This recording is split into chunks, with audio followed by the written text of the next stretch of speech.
ഓം നമഃ ശിവായ.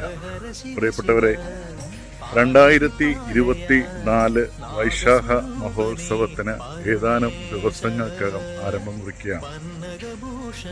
മെയ് 21 മുതൽ ജൂൺ 17 വരെയാണ് 2024 കൊട്ടിയൂർ വൈശാഖ മഹോത്സവം നടത്തപ്പെടുന്നത്.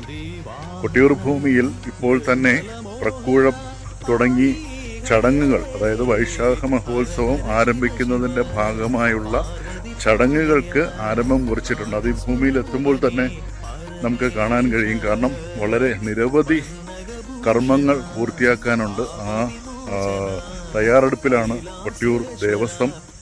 നമുക്കറിയാം, എല്ലാ ലോകത്തിലുള്ള മഹാദേവന്റെ വിശ്വാസികളെല്ലാം ഈ ഒരു 28 ദിവസത്തെ കാത്തിരിപ്പാണ്. അതായത് വർഷത്തിൽ 28 ദിവസം